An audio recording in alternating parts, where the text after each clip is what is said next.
ngayon bago tayo magsimula ay maaari ninyo kayo na tumayo para sa ating panalangin.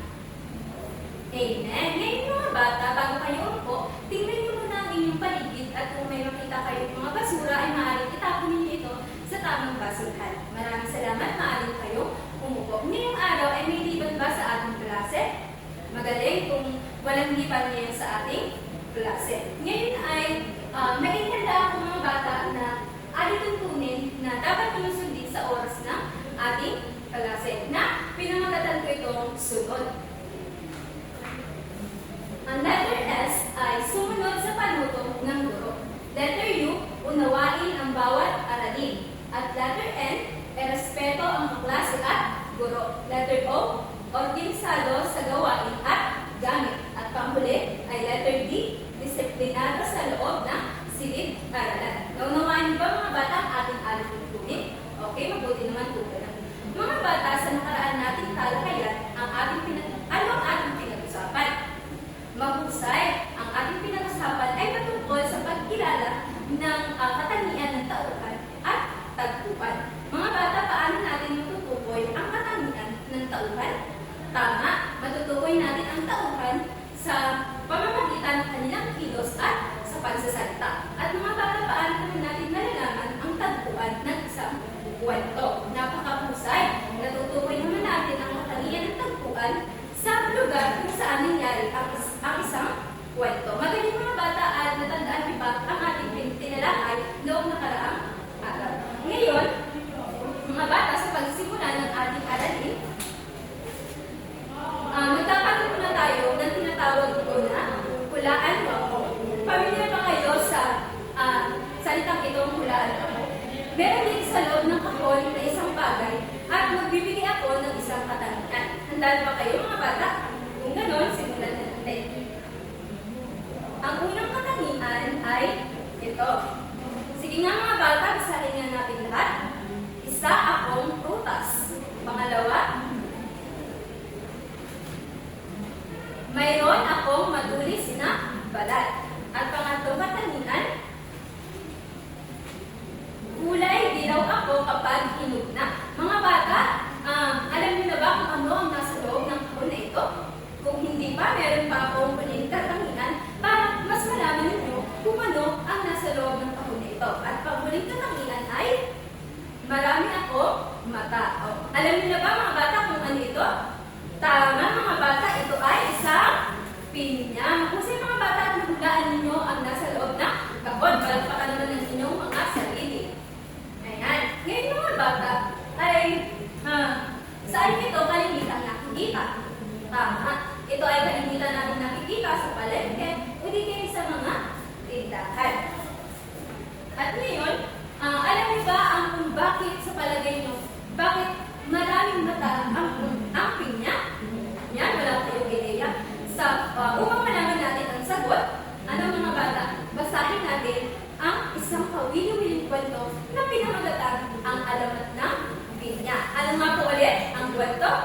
Tama, alamat ng pinya. At sa pagtatapos ng ating talakayan, kayo ay inaasahan ko na letter A, natutukoy ang tauhan, tagpuan, at mahalagang pangyayari sa alamat ng pinya. At letter B naman, na ipapamalas ang pag-unawa sa aral ng kwento sa pamamagitan ng pagsasalula o roleplay. At pangatlo, napapahalaghan ng pagsunod at paggalang sa magulang upang maging isang mabuting bata. Ngayon mga bata, ay handa na ba kayo sa upang alamin natin ang kwento ng alamat ng pinya?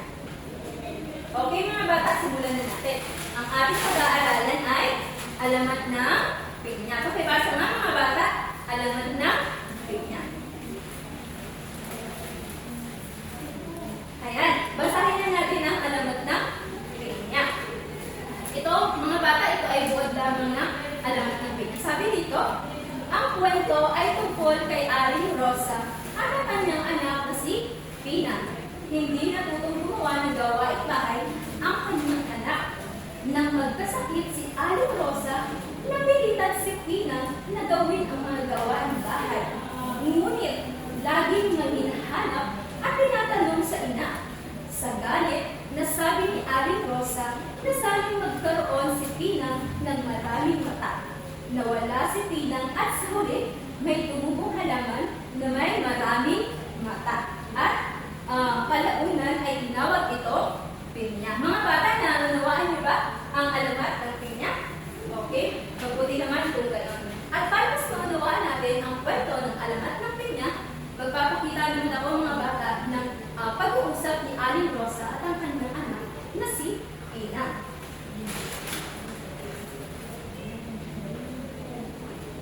Ayan. Nakikita niyo ba mga bata ang hinihanda ko na pag-uusap ni Aling Rosa at ni Pina? Sabi dito ni Aling Rosa, Pina, pakikuha naman ng sandok sa kusina. Sabi naman ni Pina, Nay, hindi ko po alam kung nasaan. Sabi ng kanyang ina ulit, nasa lalagyan ng iyon, hanapin mo na mabuti. Sabi ulit ni Pina, ay Nay, hindi ko po talaga makita. Sabi ulit ng kanyang nanay na si Aling Rosa, na medyo galit na siya dito. Sabi niya, nasa lagayan ng iyon, hanapin mo na mabuti. At ang sagot ulit ng kanyang anak, wala po talaga, Nay. At sa sobrang galit ni Aling Rosa, na sabi niya ay, Pina, lagi ka na lang ganyan. Hindi ka marunong maghanap at hindi ka nakikinig. At sa sobrang galit niya, nasabi niya kay Pina na sana magkaroon ka ng maraming mata para makita mo ang mga bagay na hindi mo pinapansin. Mga bata, mas naunawaan niyo ba ang kwento natin na ang alamat ng pinya? Kung mabuti naman kung gano'n. Ngayon, sa inyong napakinggan, sino nga ulit ang pangunahin natin tauhan? Sige, Laling. Yan, tama, Laling. Ang pangunahin natin tauhan ay si Aling Rosa at si Pina. At ano naman ang madalas na sabihin ni Pina sa kanyang ina? Yes, Andrea? Yan, ang husay. Ang madalas naman niya sabihin sa kanyang ina ay hindi ko po alam o hindi ko po makita. At ano naman yung ugali ni Pina na pinapakita niya sa kanyang ina? Yan, palagi hindi siya sumusunod at sinusuhay niya ang kanyang utos ng kanyang magulang. Ngayon mga bata ay alam ko na naunawaan niyo na ang kwentong alamat na pinya. Kaya magkakaroon tayo ng grupo, mga pangkat. Hatiin ko kayo sa 3 pangkat at bibigyan ko kayo ng mga sitwasyon. Sabi dito sa panuto, isadula ang inyong itinalagang sitwasyon tungkol sa pagsunod at pagtulong sa magulang. Tiyaking lahat ng miyembro ng pangkat ay may partisipasyon sa pagsasadula. At dito, sa 3 na ito, ay meron itong mga itinalagang sitwasyon. Tingnan natin sa pangkat 1. Ayan, basahin niya muna natin lahat. Pagsunod agad sa utos ng magulang sa bahay. Halimbawa, pagdilinis ng bahay o pagsasaayos ng mga gamit. Yun yung sa pangkat 1. At dito naman tayo sa pangkat 2, pagtulong sa magulang kahit hindi inuutusan. Halimbawa naman dito yung pag-aalaga ng inyong kapatid o paglilinis ng mga gawaing bahay. At pangatlo naman, sa pangkat 3, magpapakita ng tamang ugali na ng batang masunurin at mag-alala sa mga magulang sa araw-araw na sitwasyon. Ayan na, naunawaan niyo ba mga bata ang mga itinalagang sitwasyon?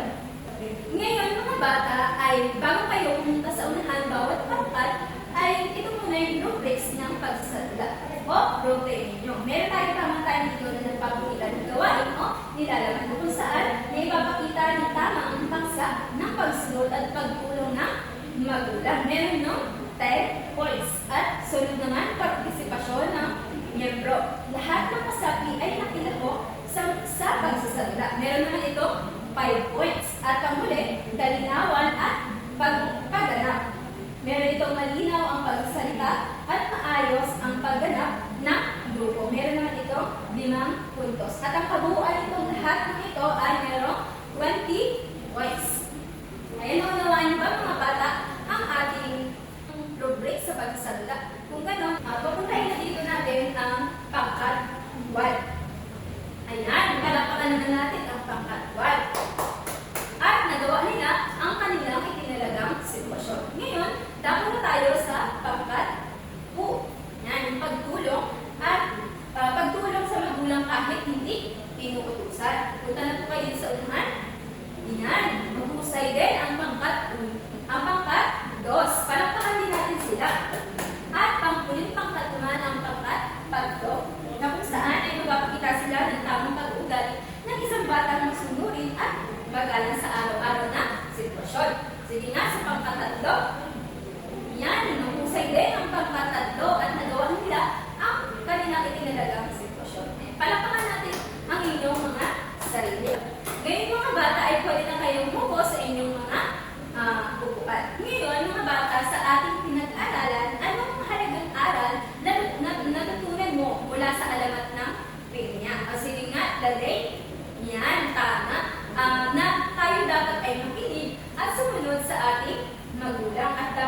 tayo maging masipag at hindi tayo tamad tulad ng ating tita na si Pina. At bilang isang mag-aaral, bilang isang bata, paano mo maisasabuhay ang aral ng kwento ng alamat ng Pinya? Yan. Sige nga, Andrea. Yan. Napakahusay, Andrea. Isasabuhay natin ang aral ng kwento sa pamamagitan ng makikinig tayo sa ating magulang at susunod.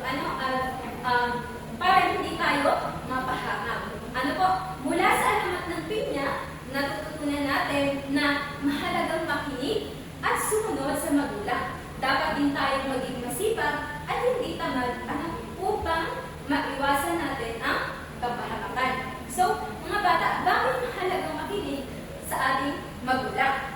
Yan, tama. Mahalaga na makinig tayo sa ating mga magulang at sumunod para hindi tayo magka-problema or maiwasan natin yun. Hindi tayo mapapahamak tulad ng nangyari na doon sa ating na nasa kwento na si Pina. At paano mo naman na ipapakita ang pagiging masunuring bata at hindi tulad ni Pina? Sige nga, Angelique, napakahusay sa paggalang sa magulang at guro. Ano pa?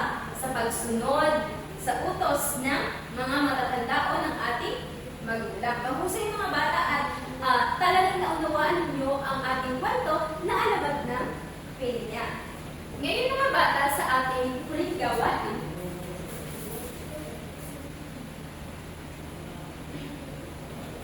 Sa huling gawain mga bata, ito ang inyong gagawin. Meron dito na meron tayong A at meron tayong letter D. Yan. Sabi dito sa panuto, piliin ang tamang sagot at isulat ang titik sa sabutang papel. Kaya mga bata, ilabas niyo ng inyong mga papel at lapis para sagutan ito at mamaya ay kasagutin natin ito kung tama ba ang inyong mga kasagutan. Sige na, maaari na kayong magsimula.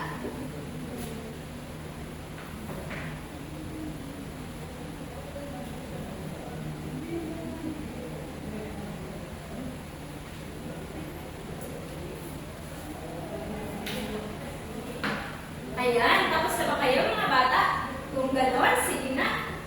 Checkan na natin kung tama ba ang inyong mga kasagutan. Sige nga, basahin na natin yung number 1. Sino ang pangunahing tauhan sa alamat? Letter A, Maria. B, Pina. C, Ana. Sino mga bata? Tama, ang sagot ay si Pina, ang pangunahing tauhan sa alamat. Number 2 mga bata, sige nga, sabay-sabay ulit natin basahin. Ano ang naging ugali ni Pina? Yan, base dun sa ating kwento. Letter A, masipag at masunuri. Letter B, mabait at matulungin. At letter C, tamad at hindi nakikinig sa ina. Ano kaya ang sagot dito mga bata? Napakahusay ninyo. Ang sagot dito ay letter C, tamad at hindi nakikinig sa ina. Dito naman tayo sa number 3 mga bata. Basahin na natin ulit. Ano ang nangyari kay Pina sa huli? Letter A, naging burok siya. Letter B, naging pinya siya. At letter C, lumipat siya sa ibang lugar. Ano kaya ang tama dito? Napakahusay mga bata. Siya ay naging pinya. Pinugan natin. Sino ang mga naka-perfect dito sa ating unang gawain? Ayan, palakpakan naman ng inyong mga sarili. Ngayon, tapo naman tayo sa letter B, na kung saan, sabi daw dito, ay lagyan ko natin ng masayang mukha kapag tama ang pag-usap at mali naman kapag malungkot. Yun, sige na, check natin yung inyong mga gawa. Number 4, pakibasa nga ulit natin. Naging pinya si Pina dahil sa kanyang pagiging masunurin. Ano kaya ito mga bata? Masayang mukha o malungkot na mukha? Tama, ito ay malungkot na mukha. Kaya ilalagay natin dito ay malungkot na mukha. Ayan. At ang ating panghuli, pakibasa nga na lahat. Ang alamat ng pinya ay nagpapakita ng kahalagahan ng pagsunod sa magulang. Ano kaya ito mga bata? Malungkot na mukha o masayang mukha? Napakahusay, ito ay masayang mukha. Kaya ilalagay natin dito ay masayang Ayan, palakpakan naman din yung mga sarili kung kayo ay nakakuha ng perfectness score. At mga bata, naunawaan niyo na ba ang ating pinag-aralan tungkol sa alamat ng pinya? Yan, mabuti naman po. Ganon. So, bago ako magbigay sa inyo, mga bata, ng karagdagang gawain or assignment, meron ba kayong mga tanong tungkol sa ating mga pinag-aralan ngayong araw?